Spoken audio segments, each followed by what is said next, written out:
Hey, we are live. Hey guys, party's already started in chat. Good evening, mediums. Welcome to our third episode of the Writer's Journey here on Keystroke Medium. Last week, we looked at the question of, should I write? So if you're a wannabe writer or an author trying to make it work, that episode is there to help you think through whether or not writing is the right endeavor for you. We had on Craig Martell to answer that question. So if you haven't heard that episode yet, check it out. If last week's episode was our call to action, today we're going to get ready to set out on our journey as writers. We want to know, what do I need to get started? Okay. To help us answer that question, we have here joining us Chris Kennedy, a best-selling science fiction and fantasy author, speaker, and publisher. Chris's stories include Theogony and Codex Regius, science fiction trilogies. Did I say that right? Yeah, it was close. You got Theogony. Most people say Theogony. So, yeah, whatever. Just don't call me late for dinner. It's all good. And along with stories in the Four Horsemen military sci-fi series, which is really good, you can check it on Amazon. Chris is the author of the award-winning #1 bestseller, Self-Publishing for Profit: How to Get Your Book Out of Your Head and Into the Stores, which we all need to read. He's been called fantastic and a great speaker. He has coached hundreds of beginning authors and budding novelists on how to self-publish their stories at a variety of conferences, conventions, and writing guild presentations. And he's publishing 15 authors under various imprints of his Chris Kennedy Publishing Samuel Press. So thank you so much for coming and joining us. Certainly. Thanks for having me. It's great to be here. Been here a couple times before. Love being here. You guys do great work. Yeah. You gals. Gals, yeah. Gals tonight. We're excited to be doing this journey with our audience. And I just have to interject tiny little bit. John Evans says, wow, Lauren's intro is so much more pro than Josh's. I just thought we should get that on air and recorded for forever. and I said, yes, you're awesome. So yeah. John is too. John was here first in the chat room. He called dibs, although Ken swears he was here, and he even licked the screen to prove it. He didn't write in chat, so we just don't know it for sure. Sorry.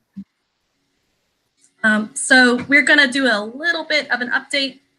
I'm still revising my first draft. Almost done. I've got one more scene to complete, and then it will be going to the editor in February, and she's gonna rip it apart. It's gonna be amazing.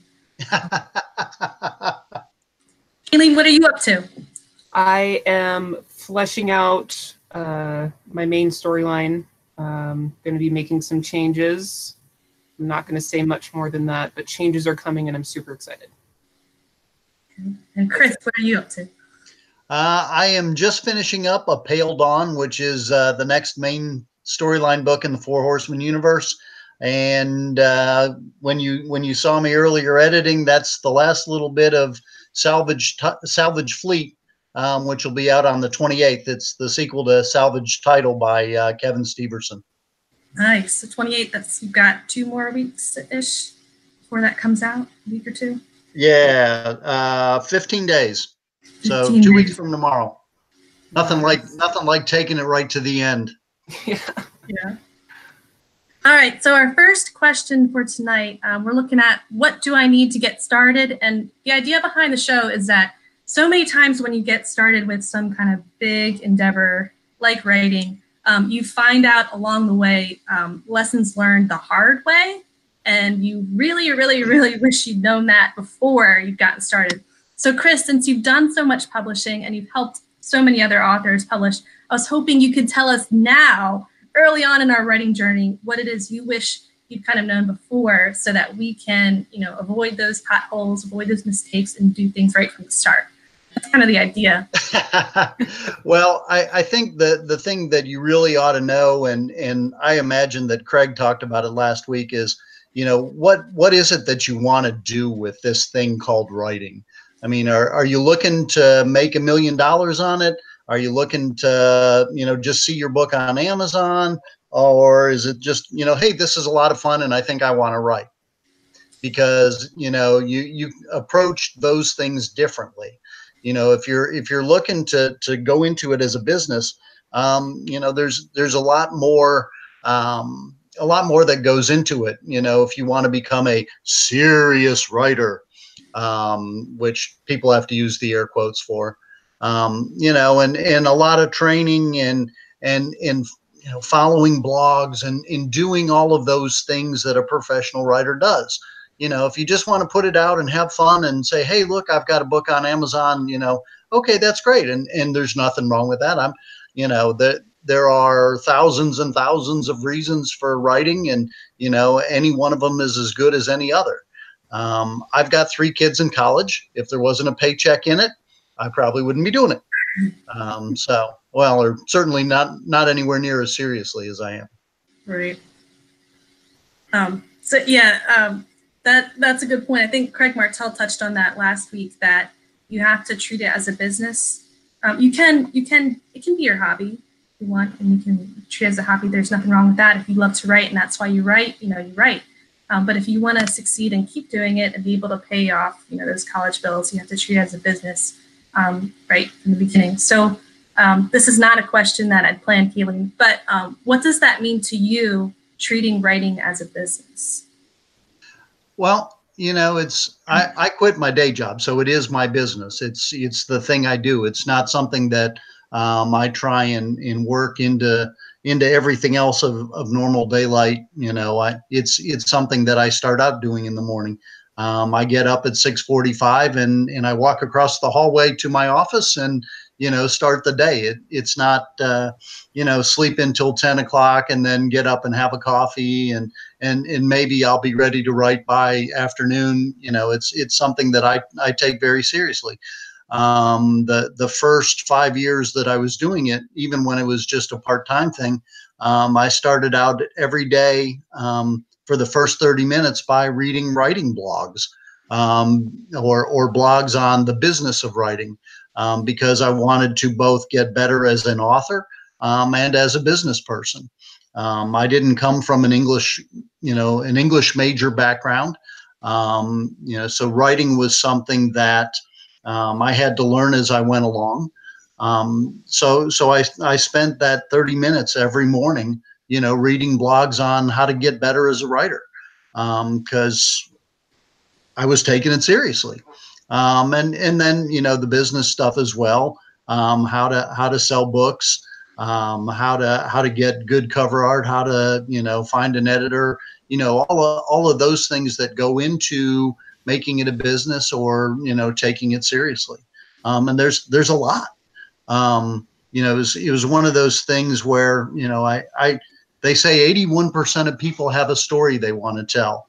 Yeah. I was always in the 19%. I didn't have a story. You know, and then one day I was driving home from work and all of a sudden some of the things I had seen gelled and I had a story. And I, you know, I didn't know what I wanted to do with it. You know, I didn't even think there was anything to it. So I had talked myself out of writing it. And I got home and my wife said, hey, dinner's going to be a little late today because life. And I thought, well, maybe I'll just sit down and write this story. So I pulled out the laptop and started typing, and she said, hey, what are you doing? And I said, I'm writing a story. And she said, yeah, right. What are you really doing? Because it was something that was so different from anything I'd ever done, you know. So I wrote it, and then I looked at it and I went, okay, this is great. I've got a story. Now what do I do? And you know, I had no idea. Send it to agents. Yeah, well, you know, first time with no training, no nothing, you know. I think half of them replied negatively and the other half are still considering it, because I haven't heard from them. So I'd heard of this whole self-publishing thing, but you know, I didn't know anything, and I started looking into it and I was like, oh my God, there's so much that goes into this. And I said, I need a plan. But happily, I'd been in the military for 20 years and planning was something I could do. And, you know, so I put together a plan. Okay, I need to know about this. And I built a plan for how to go about making myself smart. And then, you know, every day tried to learn a little bit more. So that's the long-winded answer to how do you take this seriously. But that's, you know, that's what I did. And if being a professional writer, being a successful professional writer is something that you're interested in, you know, that's kind of the stuff that you have to do. You have to take it seriously. You have to try and get better as an author every day, and better as a business person. So 2 follow-up questions. Sorry, real quick. Okay. 1, what did your wife think of that first draft? And then 2, can we please see your office, like, around? Give us a tour. What did my wife think? I don't know. The next time she reads, it'll be the first. She has not read any of my books. She's about halfway through Asbrand Solutions, which is my first Four Horsemen book. Whee. There we go. There's some military stuff.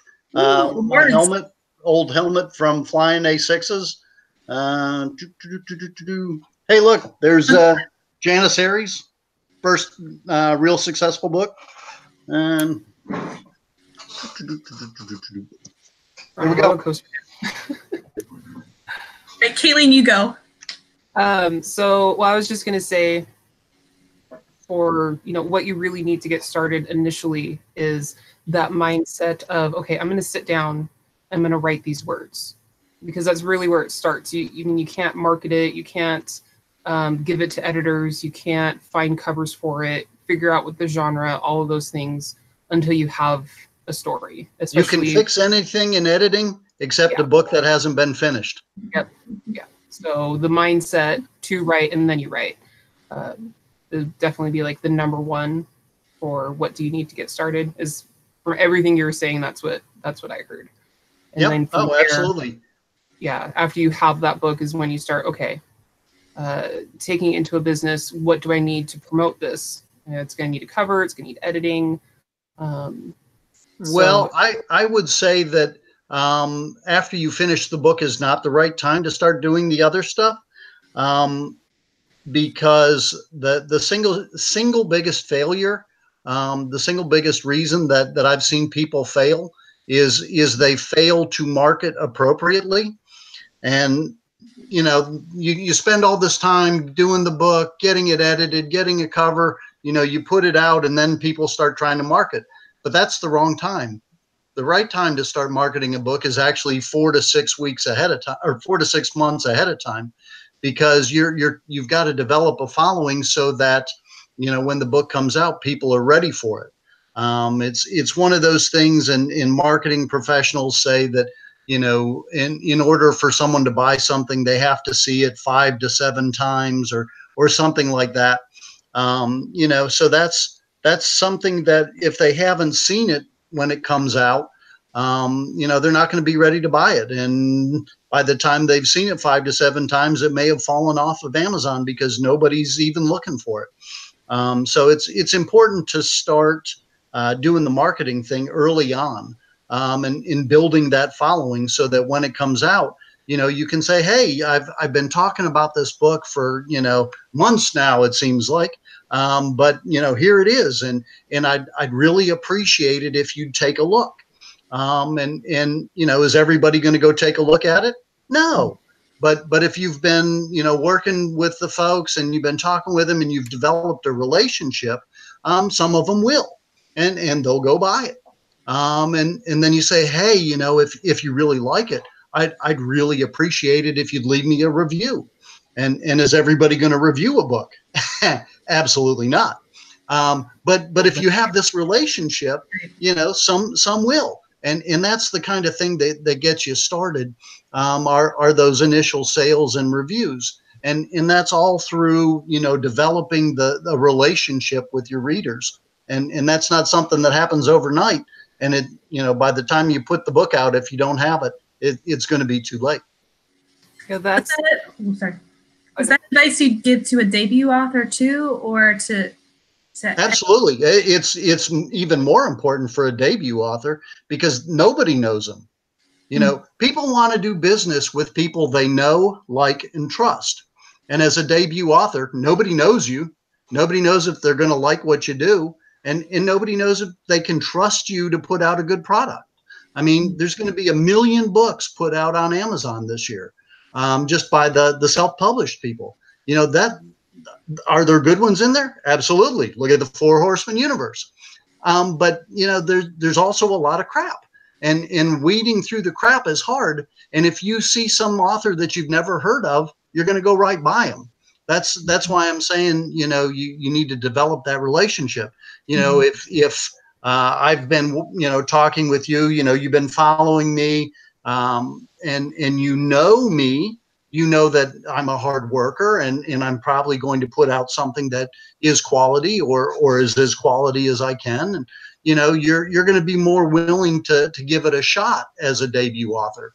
You know, so I would say, you know, it's even more important as a debut author to start developing that relationship with people, you know, well before you publish your first book. So part of today in the chat had a question like, how do you develop that relationship? So especially for someone who's, you know, they're in the midst of writing their first book, because this is the first time like I've really heard, you know, promote before it goes. Absolutely. I've heard a lot of the, you know, promotionals, you know, for the day of and all of the stacking and everything. So for someone who, you know, this is like their first book that they have, you know, how would you suggest those months before developing, you know, the relationship with the readers and getting the word out there for something that's may not yet be finished? Did you just say you're working on your first book? Oh no, it's I have a few ready. Okay. For especially for those where if they've written like this is their first book. Okay. You know, so well, you know, it's different for everybody. You know, if you run a happening web blog or web podcast, you know, certainly you're reaching out to people, and people are able to see, you know, who you are and what you do. You know, so those are great ways. J.R. Handley, you know, had a blog a long time before his book came out, you know, and he was really, you know, pumping other authors, and that got him pretty well known. You know, the first thing I would tell you that you ought to do is start your own website, you know, because that's the one place that you can claim as your own. Facebook's great, but Facebook only shows your posts to about 4% of your followers. Whereas if you have a website and a mailing list, you know, you can tag all of them. Not only can you tag all of them, but these days everyone gets emails on their phone. So you can tag people, you know, no matter where they are, you know, around the planet. New book comes out, you send an email to all of your followers, and you put the link in it. You know, they pull it up. All they have to do is click on your email, click on the link, click on buy now. You know, 3 clicks and they own your book. The easier you can make it for somebody to buy your book, the more books you'll sell. So question on that. A lot of people use a newsletter to make out their announcements and to build a connection with their readers. Talked about that a couple weeks ago.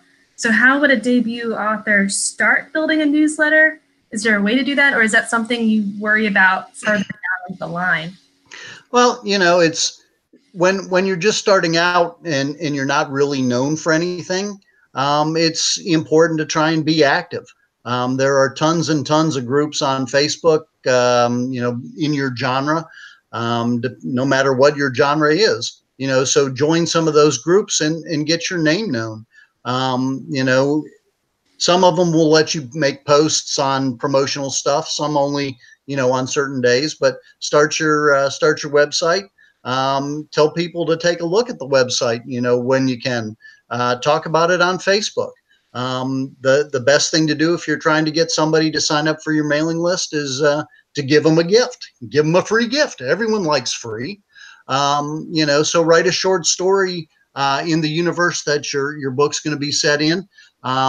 Give that away as a promotional thing for joining your mailing list. Serves a couple purposes. One, it gets people to sign up for the mailing list. It also then gets people excited about, you know, the universe that you're building. And then, you know, it kind of whets their appetite. Give them a story, and then you're going to give them the big one. So, you know, that's certainly the best way to do it. That's actually pretty good advice too, because they say build the smallest thing that you can do well first. maybe the novel's too big of an endeavor to start off with, but you can start off with a short story, get that really good, and get that ready to be published before your first draft is done and is ready to go. Well, not first draft, but your first book is done and ready to go. And if you don't have anything yet, but you have the first chapter of your novel, you can use that too, because that'll get people excited about it. Once the book comes out, though, hopefully people are going to be reading the book and then coming to your website because they read the book. So they don't want to get that same first chapter that they've already got. Right. So you'll need to substitute that, in with, a short story or something else. Ideas. This is good. All good stuff. I am viciously writing everything down. So let's see. I've got you both writing and you can't ask questions. Okay. I know. So, that's okay. So moving on. With the Josh just made a good comment in the chat. The best marketing is give, ask. So if you're giving, you've given them a short story, you're giving them other things, helping them, maybe helping people out with things. And then you say, hey, can you please take a look at my thing? People are going to feel obligated because you've been giving that they go take a look. There's a subconscious, law of reciprocity, where if you've given me something, I'm going to be, somewhat predisposed to, giving back, or at least, considering, what you're asking for because you've done something for me. Don't serial killers and con men use that kind of line of reasoning too? Well, you can take your own guess on which one of those I am. All right. Neither. The answer is neither. I am neither of those. We skipped over an early question, and that was, what are some tools that a new author should consider having when they start writing? Writing programs, publishing platforms to consider, books that you'd recommend, some tools for their tool belt as writers. I'm going to fall back on the answer that everybody's different. And some things are going to work better for some people than others. So I would say to try a number of things. Certainly all you need is Word, Microsoft Word. You can do just about everything you need to with that, right on up to uploading it onto Amazon, for publication. So you don't need anything more than Word. But some people like Scrivener. Some people like, other authoring programs.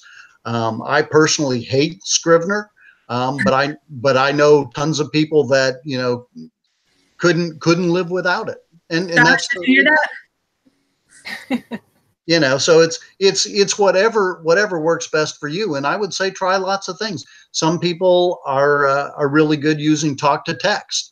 I know David Weber's been on here a bunch, and that's how he does all of his, which is good because he only types with one finger. So if he couldn't, making the big books that he writes, would take a long time. Some people really like that. It's a matter of finding out what works best for you.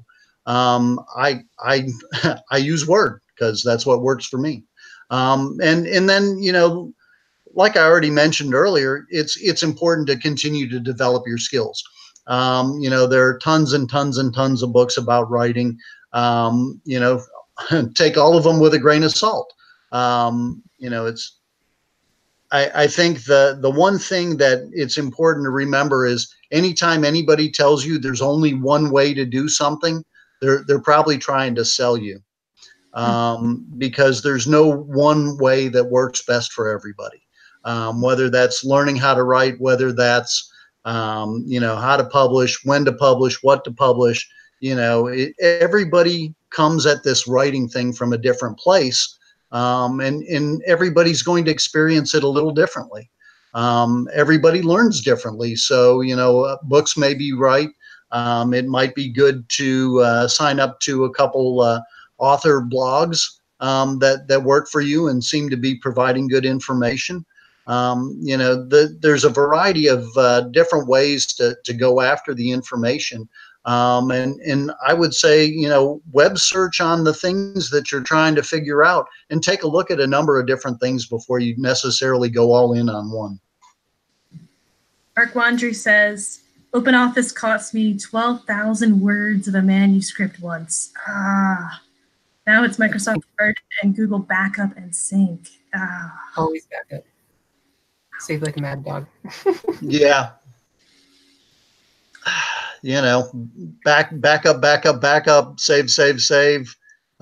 Keep things, you know, in a number of places. If you can put stuff on the cloud and in a number of places, I keep a copy. I try and store things other places. I'll email myself things in Gmail so that I've got those files. You know, no matter where I go, you know, don't keep, you know, all your files on your hard drive and only your hard drive, because eventually it's going to go bad and you're going to want them. Right. And then on the Scrivener, this great Scrivener debate, Mark says Scrivener sucks. I hope Josh saw that. And then Papa. He's calling for well, the that's bouncer. what Josh said. Oh my God, get the bouncer. Where's my hammer? After the Scrivener sucks. Papa Chuck says Scrivener is all. All right. Yeah, Scrivener is all a bunch of crap. Oh, wow. Shots fired. All right. So far we have. Anybody that wants this book, let me know. You can have it. It's a bunch of crap. Could you see what I was holding? Yeah, Scrivener for Dummies. It is for dummies. Yep, there you go. No. Scrivener is for dummies. Scrivener is big time for dummies. No. I think we've hit just like a tiny, like, you know, little mark of anyway. so far I'm just kidding. Use whatever works for you. Getting the mindset, writing the book, marketing as soon as possible, getting yourself out there in every way, being sociable, promoting other people, getting involved in newsletters, blogs, all that good stuff. Network, give, ask. Yes, and give forever, and then ask. So with all of that in mind, how would you suggest a new writer and an established writer can continue to improve on their craft? You know, basically all of the things that I've already said. You know, I think that as a professional author, you know, that should be something that you're working on all the time. You know, for me, I was reading a number of blogs on writing. You know, I write with people, so I try and always take what I can from them, and learn as much as I can writing with them. One person who was on, I haven't seen her say anything in a while. Casey Azell, you know, writes very, I don't know, viscerally. Really gets into the emotion of a character, and I've tried to emulate a lot of that, you know, having written with her and around her here over the past year. So I try and learn from everybody I write with, you know, and it's a constant matter of trying to learn.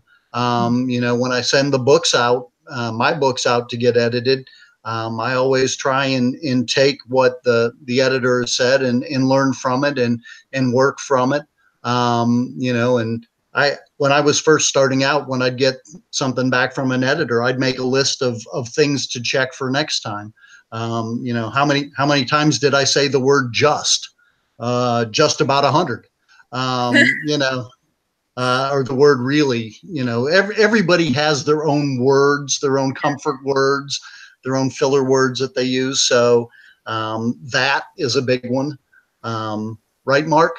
Right, Mark Wandry? So,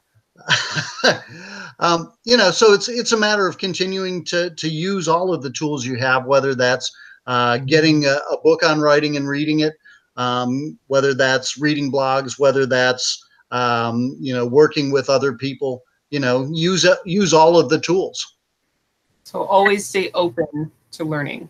You're constantly learning. You don't know everything. It's always a journey of learning. Absolutely. And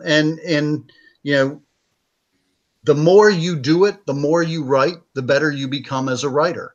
I forget, it may have been Stephen King that said, you can call yourself a writer after you've written 1 million words or something.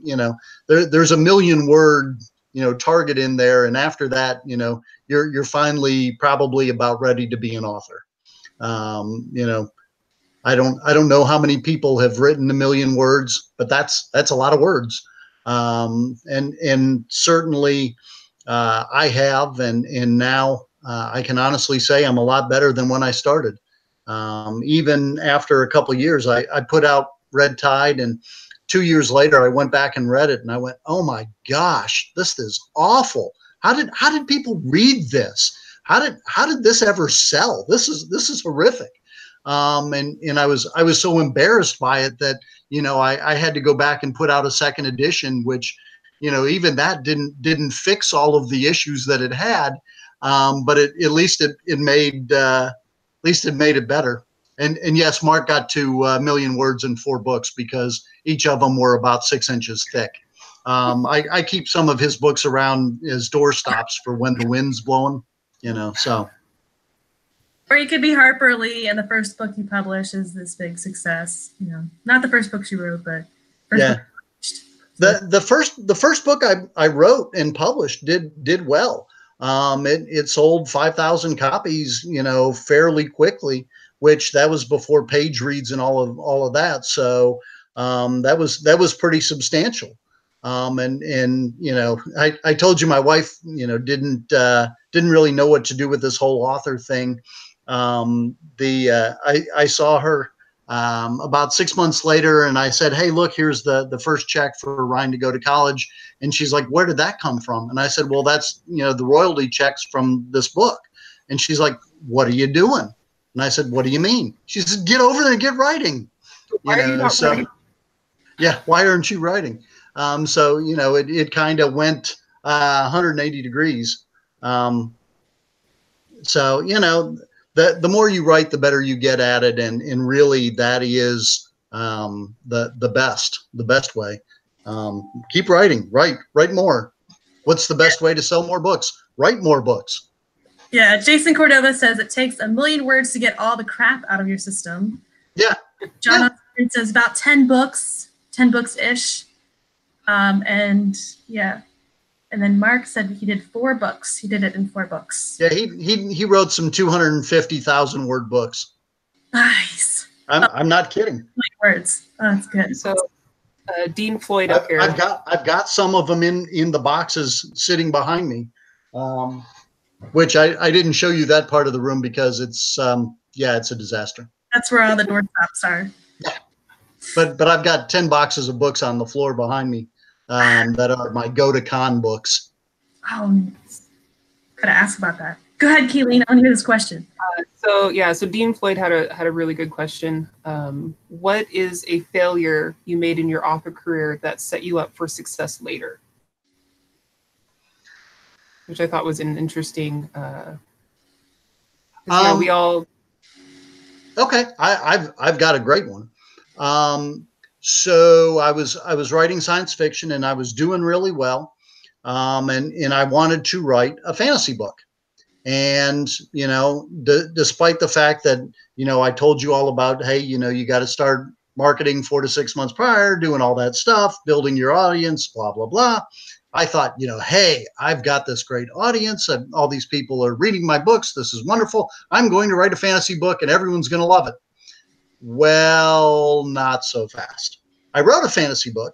I put it out, and it turns out that all of my science fiction readers didn't really much want to read a fantasy book. They liked me as a sci-fi author.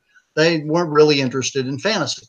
I sold some books, but it was nowhere near as successful as everything else I had done to that point.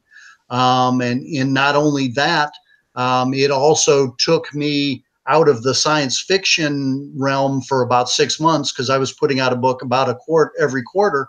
So I didn't have a sci-fi book that quarter. So, it was 6 months in between books. I put out another sci-fi book, and I had lost a lot of the readers by then. So what I would say is that, if you are in the middle of a series, don't go off and do something else. Continue that series until you get it done. And if you change genres, you need to re-prepare the battle space, as it were. To use one of the military quotes, you need to reinitialize that whole marketing thing where you develop the audience for that book, because it was so different. It was a different readership, and the sci-fi people didn't want it, and I didn't really even think about that. I'd had a bunch of successful books, and I was like, "Whoa, watch me! I'm going to do this now." And yeah, no. So do you have two mailing lists now after you learned your lesson? No, I have one now, but I have a lot of fantasy people in there.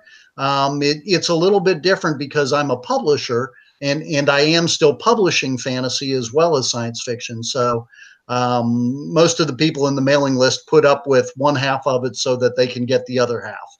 And I'm sure I've probably lost a few because of that, but I just can't maintain two. I mean, it's hard enough for me to get one mailing list letter, one letter out, every couple weeks. I'd be lost. Too much. Too much. We were talking. I know that's a question that's coming. Is how do you do how do you make time for everything? And the answer is you do the things you have to, and sometimes things fall off. And I know that if I tried to do two mailing lists, that one of them would fall off, and maybe two. We were talking about Anne McCaffrey before we started this whole thing, and she's famous for having her Dragon Riders of Pern series, which is pretty much fantasy, even though it has a sci-fi start in the very first book. And then she also has sci-fi series too. Is Casey Azell still here in the chat? I don't see her. Nah, I think she was at work flying, so I think she either went flying or is going home. I think she's still listening, though. Hey, thanks for the shout out, Dean. Take care. But she's someone who has her foot in both fantasy and sci-fi, so her readers have to put up with it too. Yeah, and she wants to write a fantasy book too, and that'll be a lot for somebody that has a job and a family, and because that'll be her third series, which it's tough to write two series as a part-time author. Three is three's a lot. Yeah, 3 is a lot. All right, so next up on our list of questions, tips for developing a writing habit. I think I can predict your answer to this one. Just do it. Just write every day. How do you develop a habit? Well, habits occur because you do the same things for 4 weeks. So if you're developing a writing habit, you have to do it for 4 weeks in a row without missing a day. That's how you develop a writing habit. Oh, better question. So how do you hold yourself accountable to keeping that habit? Any tips on accountability, on building yourself like a team or a community or whatever you got to do to make it happen? Certainly that's one way, and some people need that. Some people need an accountability partner, and that's totally cool. I'm my own accountability partner, and I'm probably my own worst critic too. I'm the person that makes me get up at 6:30 every morning and walk across the hallway and sit down and put the butt in the chair and start typing. And I know when I have failed to immediately get to work, when I've played an extra game of free cell or something, and I haven't started immediately, I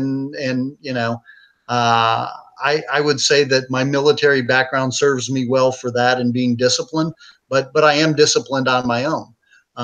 If you are not, certainly an accountability partner is great. I know some people that, swear by them, and that's perfect. Use what you need to make you successful. And do it for a month and it's yours forever. Supposedly, that's what the behavioral scientists say. It takes 4 weeks to develop a habit. All right. Some good stuff. David Jones, I see in the comments, keeps a spreadsheet. That keeps him honest. You know, it's one of those things you use whatever. Mark Wandry uses My Right Club, which is funny. Just as a side thing, he and I are currently writing a book together, and when I see him post in My Right Club, you know, what his daily total is, I know that he's out of the document, and I can go get it and start doing my writing on it. Oh man, that's good. Yeah, I know a lot of authors do sprints together, and you know, use Facebook to challenge each other to write. Casey's very good at that. I mean, she'll troll for people. Hey, who wants to sprint? Hey, who wants to sprint? You know, and you know, that works great. You know, so basically you're writing with an accountability partner right then. You know, and all right, let's go. Who's going to get the most in this next hour? Okay, who's going to get this? Well, I'm going for 4,000 here before lunch. Okay, well, let's go. You know, and that makes it kind of fun too. You know, if you have somebody that you're writing with at the same time, where you know you can keep motivating each other, because it's easy to, you know, okay, I wrote for an hour. I think I'll go get a soda. Oh, hey, look, there's the laundry I didn't do. Oh, wait, I didn't do the dishes, and my wife's going to be up, and you know, there's all sorts of things to distract you. You know, so it's sometimes if it's not writing is, you know, it's not flowing. It's not a day where it's flowing and it's more, you know, you're really having to work. It's easy to find the distractions. Yeah. Very, very true. Okay, so one follow-up question on flow. Do you have any tips for, like, if you get stuck in a flow, like breaking through writer's block? Well, I don't look at it as writer's block. I look at it as I'm not ready to write that part yet. A lot of times, you know, like for different scenes, I just, my brain hasn't processed where I want to go with it yet. And that's why I'm not quite ready to write that. I'll go on and write the next scene. Usually I'm working on 2 books simultaneously. I'll go work on the other book. Something, you know, doing something to clear my head. One of the things that Mark sometimes is unsure about the way that I do things is we're halfway through the book and I already wrote the last scene, and he's like, "Well, wait a minute. How do you know we're going to get there?" We're going to get there. Trust me. You know, so you know, I write non-sequentially, and that works for me because I know what's going to happen. I am a pantser. I am not a plotter. So, you know, I know that things are going to come around to there. I may not know exactly how yet, but I'll get there. All right. Yeah, I did the same thing with my draft. Just skip scenes that I was stuck on, kept going, and I had to go back to one that's in the middle of the book. Yeah. Yeah, and there's Mark saying that he hates when I do that. We've had the end of the book that we're writing together done since we were about a quarter of the way into it. But I had a great idea for how I wanted to do it, and we were talking, and it was exciting, and I had to write it down because that's exactly it, and we need to do that, and it's going to be great. You know, and if I hadn't written it then it would have been gone. Things fall out of my brain, and even when I write them down, it's looking at it later. It's not as exciting as if I had just written the scene out. So that's how I do it. So you make it happen, and then maybe later you'll go back to the other part of the plot and just kind of keep on moving. Yeah, I'll go back, and usually by then my brain's figured out, okay, so to get, you know, all right, now I know where I'm going. Okay, let's do this. Boom, boom, boom, boom, boom. Bah, done. That works. And then the Caspers came in firing rail guns and lasers and missiles and pew, pew, pew, and, you know, all that stuff. And bad guy's dead, good guy's alive. Hooray. All right, well, I think Kayleen's got our next question. I know. I'm listening to all this, and I am getting down to where it is, because some of the questions we've touched on a lot about, you know, like the work-life balance. You know, we've been talking a lot about that. You keeping need a healthy. balance. I haven't said that yet, but I will. You need balance. Even somebody that's a professional author, that's my day job. That I try and do that. You still got to get out of the office. You need to go talk to people. You need to go walk the dog. You need to go. Get it moving around helps your brain think, and it also helps your stomach not get as big as mine. Sleep. People, you need that 8-hour sleep. Is Scott Moon listening? I know. You need to get that sleep. Yeah, He is three sleeping and a half hours, not enough. Not nearly enough. And my wife likes to see me, and she deserves time too, and the kids deserve time, and it's important to get away from it periodically. If you're writing to be able to fund their college education, you need to be able to check in on them and make sure they're doing all right in college and all that. Absolutely. All right. Let's see here. Are you gonna go? Who's gonna go? Sorry, I cut you off. Did you want to? We're dancing around this. It's like we're in a corridor, and like one of us moves left, and then the other one. I know. We're like, no, you go. Okay. Yeah, you got it. Thank you for the dance. So let's see. In your career, you've seen a lot of authors succeed, a lot get nowhere, and some do well for a while and flame out. In your opinion, what does it take to succeed as an author? We've kind of touched a bit on that already, but for like the long, I'm assuming this is for like the long journey, the long run of, every day you're developing this habit, what are some tips to keeping that going? Yeah, that gets back to the work, life balance too. People that all they do is write. You're going to get bored. You're going to burn out. You need constant interaction outside your book to continue to develop new ideas and see new things and keep life fun.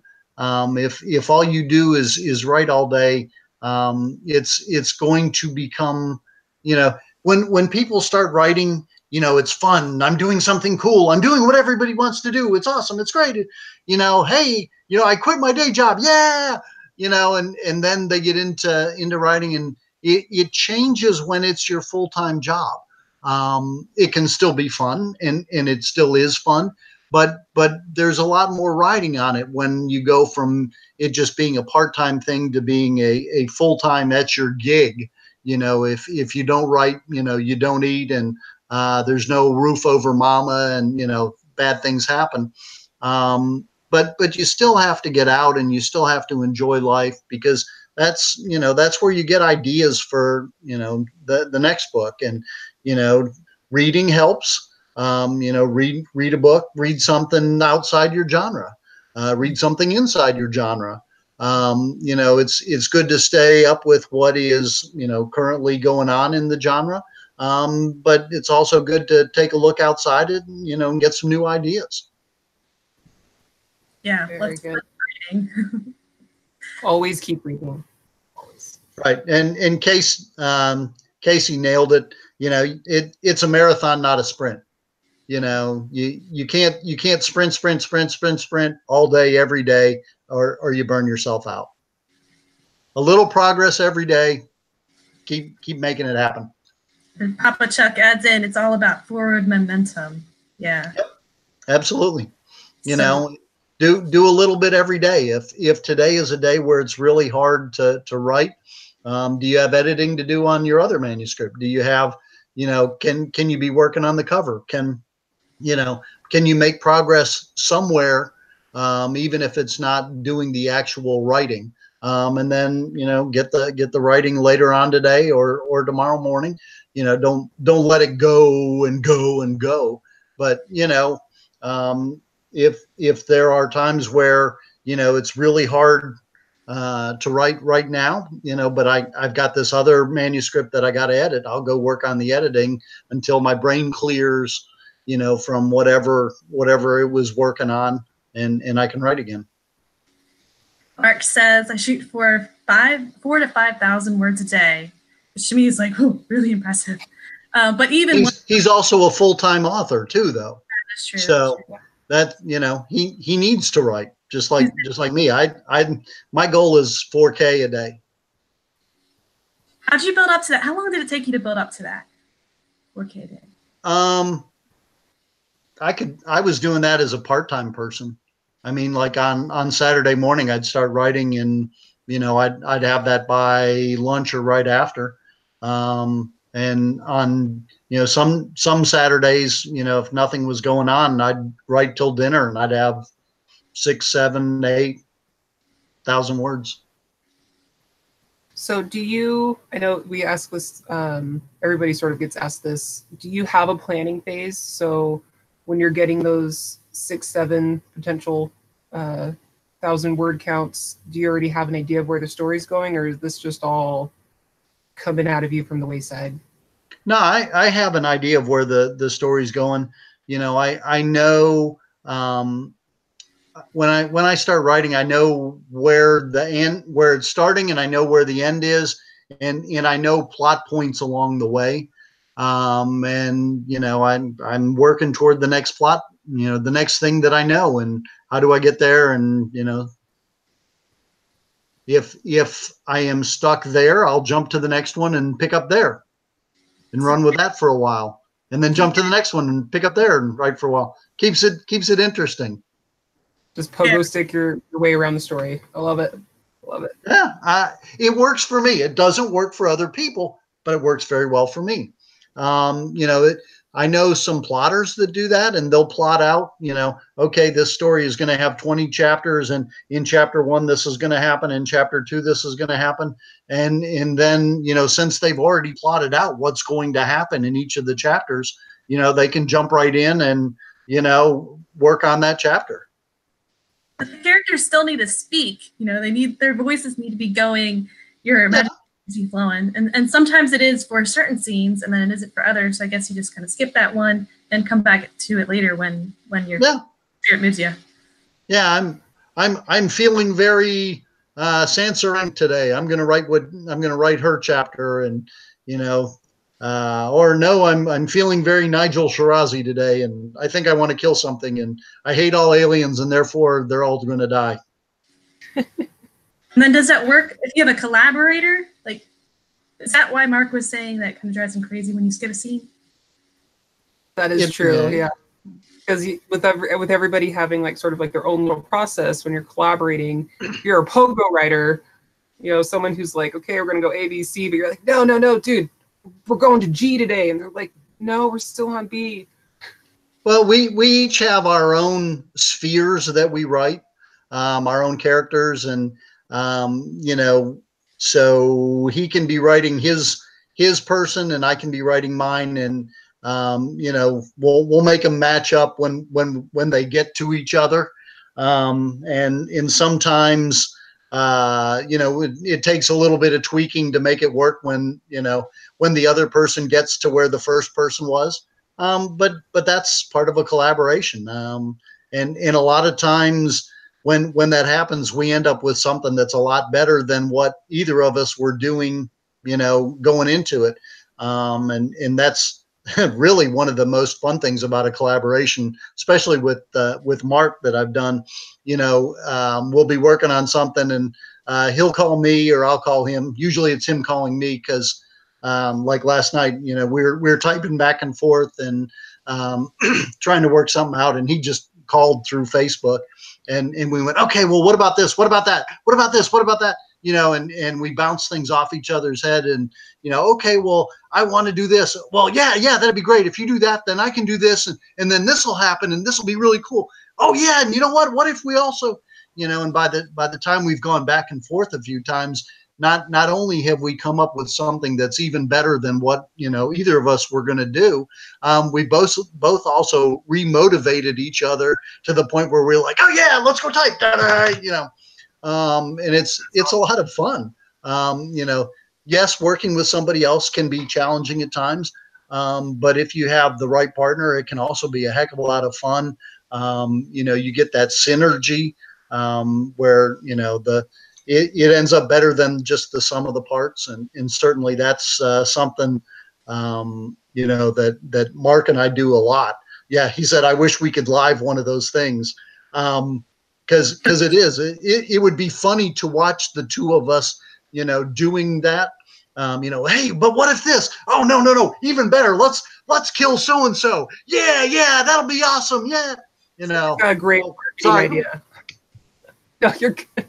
Chris, by the way, I spoiled one of the stories in your anthology live on the internet. And I just kind of wanted to apologize for you. That was one of my first episodes. Was JR? What did you do? It's published. JR's story. Casper. Oh. Basically, just this is the story. ABC. This is what happens, and I loved it. And then, after, she's like, "Oh, it's not published yet." So welcome to the club of spoiling stuff live on the internet. So. Oh, I did that on purpose. Okay. We didn't really kill. Well, maybe we did. I don't know. I didn't put a name to it. Well, we kill a lot of people. So guys, you could record those and post them after and be like behind the scenes thing. Maybe kind of fun. Spoof something together. Yeah. Hey, it's war. Sometimes people die. Sorry. It's true. So you collaborate together like in phone conversations, and then when you get to the writing piece, you separate it by POV character, by point of view characters. Yeah, usually that's usually what Mark and I have done. He's got a couple main ones. I have a couple main ones. Generally I try not to do anything with his. Because he gets testy, and I used one time without really asking him, and went kind of off the reservation, and then that didn't work out quite as well. So I gave it back to him, and what was the first thing he did? He killed him. So can we ask which book that was, so we can know and look it up? Yeah. That's in the Four Horsemen. Yeah, except when he kills my guy. But Mark was the one that killed him. Mark said, no, he needs to die. So I did. But, that's because Mark said to kill him. He really did. I wasn't going to kill him. Capture him, yes. Kill him, no. He says y'all make Georgie Martin look like a pacifist. Well, I have killed more people this year than George R.R. Martin. That's true. That is very. And then again, he hasn't written any books, so all I had to do was kill one. Or that Jim Butcher guy. Come on. Still, he stocks. Still. Yeah. So anyway, when Mark and I set up the book, usually we outline enough where we know who's doing what. So it's not a matter of us butting heads on things. It's more a matter of integrating them as we go along, and that's fun. And it was Zeke Evander. All right, so 2 minutes remaining. Rapid fire questions. Any tips for increasing your daily word count? Luke wants to know. Write more. Write all the time. The more you write, the better you get. The faster you write, the more you get done. If while you're doing mindless things like showering, exercising, driving your car, be plotting it in your head, while you're doing things that don't require any brain power. I get more stories written going up to get the kids from college, because I'll be driving along, plotting everything out. I'll get there, okay, hey, give me a second. I'll be like, scribble, all the things that I figured out while I was driving. So the more you know ahead of time, the more you can write without having to try and stop and figure it out. Yeah, I do that exact same thing. I will just run away from something, and they're like, "Oh, you're writing down an idea, aren't you?" Just no questions. That's it exactly. Right. We'll be driving along, and I'll say to my wife, "Hey, could you send me an email?" And she'd be like, I'm sitting right next to you, right? Yeah. But I've got an idea. I need you to write down and send it to me. So, so-and-so does this. And she's like, that makes no sense. But it makes sense to me. I'll know what it means when I get it. Write that down for me. I'd be like, you're so strange. That's marriage right there. Yeah. But she says that a lot to me. So, it's all good. All right, James S. Aaron asks, I'd love to hear about Chris's motivation to take his publishing to the next level with the Four Horsemen universe. How has it helped his own work and career? I don't know that it has helped my own working career because I kind of let the publishing get out of hand a little bit this past year. I published 46 books. 46 books is a lot. It's almost, almost one a year. So I'm probably going to dial that back a little so that I can write more next year. I'm probably looking maybe mid 30s for next year, so that I can do more writing, because that's what gets the juices going. That's what keeps it exciting. So I'm going to do more of the writing next year, and probably dial back a little of the extra stuff. The Four Horsemen stuff, it's all good. The authors that I have, probably will continue. It's just a matter of I probably won't take on a whole lot of new things for at least a little while until I can get some of my series tied up, so that I'm not writing in 3 or 4 different places. I have some other things I want to do, which I can't get to until I tie up a couple of my series. I want to do another project with Mark. There's a project with Casey I'd like to do. And I need to tie up some of my stuff outside of the Four Horsemen universe, so that I can keep my projects down to 2 or 3, so that I can continue to get them out in a relatively short time frame. Yeah, because otherwise you won't have that headspace available to be thinking through your plot. And also it's, if you've got too many, there's too much of a gap between books in each of them. And it's hard to maintain an audience if, you're 6 months between books in it. And so I need to tie those up. Very cool. Well, honestly, just the idea of even 30-ish books a year, that is insane. Well, I'm not writing all of them. I'm going to write 10 of them. That's okay. my goal for next year. I'm going to write 10. Very good. Awesome. Wow. All right. Do we have any last minute questions or? Yeah, I'm going to chat real quick, but one last question I had. Papa Chuck. Can I keep calling me Papa Chuck? Okay. He loves being called that.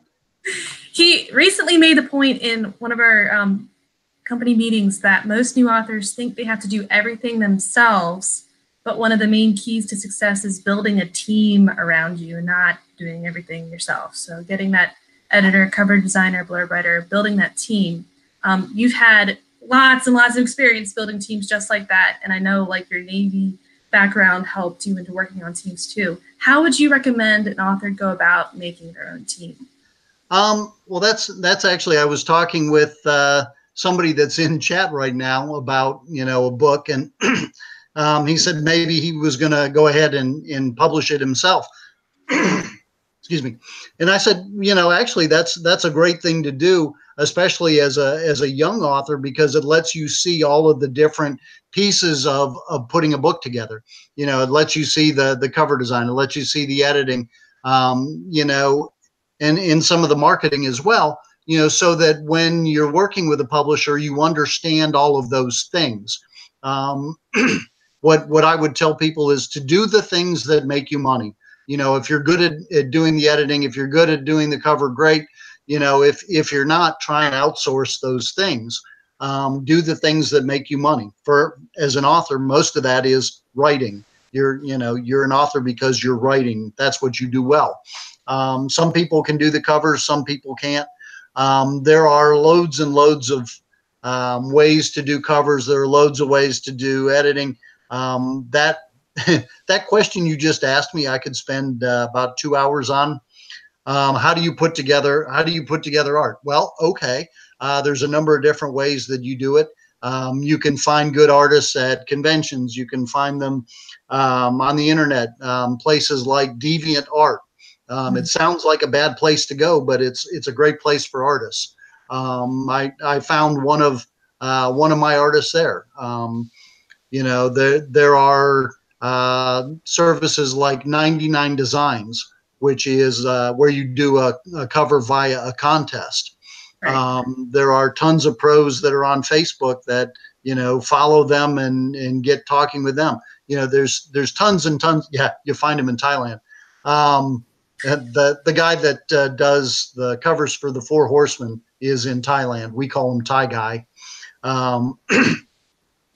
So, there's tons of different ways of going about a cover. And then once you get somebody that does a good cover, they may do covers a certain way, and you need different styles. So it's a matter of finding the right artist for, the covers that you're trying to do. I actually have seven or eight artists right now that I've worked with and will work with in the future. That each of them do things well. And they may do that one style of cover very well, but they can't do the others. For example, Thai Guy, who does the Four Horsemen books, he does great mechs. Anybody that's seen the Four Horsemen books, he does mechs well. I asked him to do a dragon one time. Oh my God, it was the worst thing I've ever seen in my life. Mark saw the picture. If Mark's still on, he can tell you it is the ugliest dragon I've ever seen in my life. It was completely awful. I actually had to go through four different artists before I found somebody that could do that well. So it's a matter of not just finding an artist, but learning where to go to find them so that you can find the one you need. We're having a lot of comments on the chat about cons. Davy Jones said, I went to Sphinx Con on purpose to meet Chris and Mark. And Casey and Mark both are saying do cons, especially if you're a young author. Do cons, absolutely. Network, do panels, meet other authors, learn. Yeah, Mark's comment about it sucked was the dragon. That's the cons are good. The dragon, not so much. And then Christy, I want to read this. Do the things that make you money, writing and editing to a point, formatting. Have one cover done, but I need more money to have her do the rest. If I continue with her, which I want to do for the whole series. And that's what makes a good point too. If you get an artist you really like, you want them to do all of the books in that series so they all have one branding and one look across the whole series. Absolutely. If you are writing a series, it is very helpful to know where you're going with the series. When I wrote my first trilogy, actually what I did was I took one picture and we cut it into thirds, and each of the thirds became the cover of a book. So actually, if you set the three books down on a coffee table together, you can make that one picture. Nice. That's cool. If we weren't out of time, I'd pull them out of the boxes behind me and I could show you. But trust me, if you take a look at either the Theogony books or the Codex Regius books, all of those three books in each of those series, you can put them together and you'll make a picture. Consistency, like John Osborne just said, all the 4HU books, they look consistent. If you've seen one of the Four Horsemen books, you can see another one and that one goes together because they all have the same look, the same feel. There's only one or two that don't have the mechs on the front.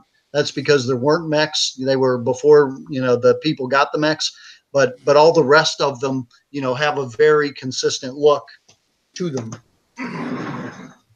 Mark says 2 things you must spend money on. Number 1, editing, and number 2, covers. Yeah, I've been over and over and over and over and over and over my draft, but I am getting editing on my book. Well, and it's different coming, from the author, like you were saying last week, from the author's perspective. Yes. Between an editor's perspective is a whole different piece. I mean, so if you look at there's two of the anthologies. If you see the one and you see the other one, gosh, those two must go together. Branding. That's branding. Yeah. Those are door stoppers too. Actually, those aren't so bad. Those are about 120. The next one is 150. That one was big. That's Luck is not a factor. been seeing that one everywhere. Actually, I didn't grab the one that Josh and Scott are in, where they both busted the 10,000 word limit. Josh wrote 11, Scott wrote 12. Oh boy. Mark says covers sell the book. Editing keeps it from getting 1 star. Ooh. Unless you just have a hater out there, and there are some reviewers that just can't be pleased. Yeah. And don't try to please. And you know what I do with them? Nothing. I ignore them and move on. Exactly. Yeah. Can't please everybody. Just no. Keep doing it. There is no book that is for everybody. You know, no matter how good. Stephen King gets people that hate him. You know, everybody has haters. So move on. Move on. All right. Any last words to the? Oh, and Keely, if you have a question, but any last final words to a new author, learning author? Well, certainly market early. You know, which we covered. If you walked in late, go back and catch that. Market early. The one other thing that I figured someone would ask me, you know, what else would you do? You know, if you could do anything over, I probably would have named the company something else other than my name. Even though, you know, these days there isn't as much stigma of being a self-publisher. There's no reason to rub some people's noses in it, because some people are still, you know, oh, I'll never buy a self-published book. So if you don't have to call your company your own name, you know, I wouldn't. By this stage, I'm not going to go back and, you know, do something else. It is what it is, and I've moved on, and I'm going straight through it. But you know, if I was starting out again, I would probably do that one thing different. But not too many others. You know, I work hard.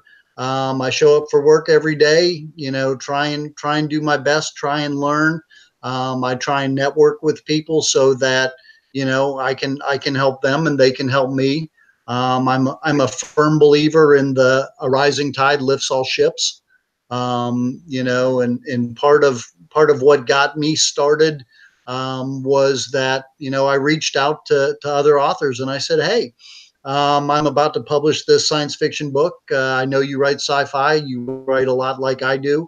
How about I'll put a promo of your book in the back of mine if you'll do the same for me? And made a lot of connections like that to cross-market books. You know, the more you can do those kinds of things, the more you can get your name out there. You know, hey, I'll mention you in my mailing list this time if you'll mention me. You know, this new book I have coming out in yours. You know, doing those kinds of things, working with other authors collaboratively, you know, is truly where you can really, you know, grow your success. You know, why is the Four Horsemen successful? Because we have a lot of great people working together. We put out books relatively quickly. And they're all in a certain theme and they all go together and the people are great, and we help each other out, and, you know, we market for each other, and we do all of those things so that we all win together. You know, making that team, like you asked about earlier, you know, it doesn't just have to be a team of a publisher, an editor, and me. You know, maybe it's me and another author and another author and another author, and we all work together. I think that, you know, the Keystroke Medium folks understand that pretty well. You know, you guys are doing great things together as a team. You know, and it's one person can't do it alone anymore. You know, you need a few, you need a team. And I think that's important to find a good team and stay with it. Absolutely. You really could not have said it any better.